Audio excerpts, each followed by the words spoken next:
브라이튼 법률사무소 정재기 변호사입니다. 오늘은 상가에 임차인으로 있으면서 임대인이 관리비를 갑자기 200%, 300% 올리는 경우가 있기 때문에 이에 대한 법적인 조치를 어떻게 취할 수 있을 것인가 설명을 드리고자 영상을 준비했습니다.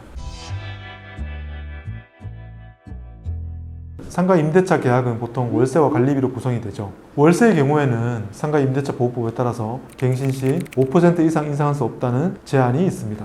이것은 상가 임대차 보호법 11조 시행령 4조에 규정하고 있죠. 위 규정에서 5% 이상 증액을 못한다는 제한이 적용되는 것은 차임이나 보증금입니다. 그런데 예를 들어서 통상 상가 임대차 계약을 보면 월세 100만 원에 관리비 50만 원 이렇게 구성되는 경우가 대부분입니다. 임대인은 계약을 갱신할 때 100만 원 월세를 5% 인상해서 105만 원으로 하고 관리비를 이보다 훨씬 더 높이 예컨대 100만 원 이렇게 올려버리는 경우가 있습니다. 이렇게 관리비를 대폭 인상해도 법적으로 아무런 문제가 없을 것인지에 대해서 많은 사람들이 의문을 가지고 있습니다. 이것은 상가 임대차 보호법에서 말하는 차임에서 월세 외 관리비도 포함될 것인가에 대한 해석의 문제입니다. 그런데 관리비가 상가 임대차 보호법에서 말하는 차임에 해당되지 않는다는 것은 해석상 명백해 보입니다. 관리비는 통상 월세가 아닌 건물의 관리 및 유지를 위한 비용이기 때문에 수익이 아닌 건물 사용료 내지 건물 사용을 위한 관리 비용으로 해석이 됩니다. 그래서 차임이 아닌 이상 전월세 신고의 대상되지 않고 5% 인상 제한도 적용되지 않게 되는 것이죠. 그런데 5% 월세 인상을 피하기 위해서 편법으로 관리비를 대폭 인상할 경우에는 그 관리비의 산정 근거가 존재해야 되고 관리비를 무단으로 올리면 상가 임대차 보호법 제15조에 따라서 무효가 될 가능성도 사실상 배제할 수 없습니다. 이렇게 무효로 해석하는 이유는 상가 임대차 보호법이 임차인 보호를 위해 제정되고 임차인에게 유리하게 해석하는 판례 태도이기 때문입니다. 하지만 관리비를 무단으로 마음대로 인상했을 때 그것이 무효가 된다는 법적 근거가 없습니다. 이렇게 근거 없는 관리비 인상이 제한된다고 말하는 것은 통상의 해석론입니다. 다만 아파트 및 50세대 이상 오피스텔과 같은 집합 건물은 관리비 인상을 입주자 대표회의의 의결을 통해서 하고 있기 때문에 무단으로 관리비 인상을 할 수 없고 주택법과 공동주택관리법에 의해서 그 내역을 공개하도록 하고 있습니다. 상가 임차인이 임대인의 이 같은 무리한 관리비 인상을 제한하고 싶다면 임대차 계약서에 관리비 인상을 제한시키고 인상의 요건과 방법을 정하는 조항을 넣고 또 인상의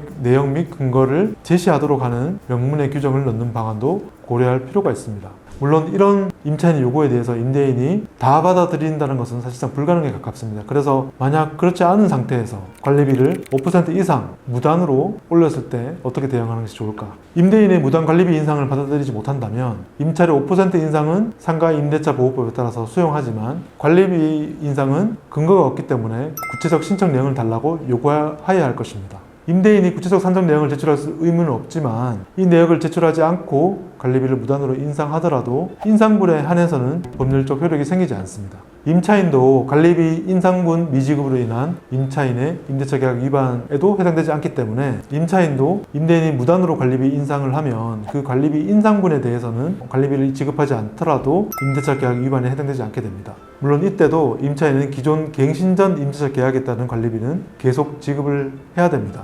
그렇지 않을 경우에는 임대차 계약 위반으로 임대차 계약이 해지될 수가 있습니다. 만약 임대차 계약이 임차인의 갱신 요구에 따라서 갱신됐는데 관리비 인상에 대해서는 합의가 되지 않았다면 법적으로는 기존 임대차 계약에 따라 명시된 관리비가 새롭게 갱신된 계약의 관리비로 간주되기 때문에 당장 인상된 관리비를 지급할 필요가 없습니다. 만약 임대인이 관리비 미지급을 이유로 임대차 계약 해지 소송을 하더라도 구체적 산정 내용이 없는 관리비는 인상이 제한될 수밖에 없습니다. 물론 재판을 하더라도 관리비가 지나치게 낮을 경우에는 5% 이상의 관리비 인상이 재판부에 의해서 받아들여질 가능성도 있습니다. 재판에서 관리비가 예컨대 7% 또는 10% 이렇게 인상이 정해진 때에는 소재기 시점부터의 인상된 관리비를 지급해야 될 것입니다. 어떤 경우는 갱신 시 관리비 인상폭에 대해서 합의가 되지 않았다면 임차인이 임대인이 요구한 관리비 인상을 그대로 지급할 의무는 없습니다. 관리비에 대해서 5% 이내로 인상할 것을 요구해서 협상을 이어나가는 것이 현명한 태도인 것이죠.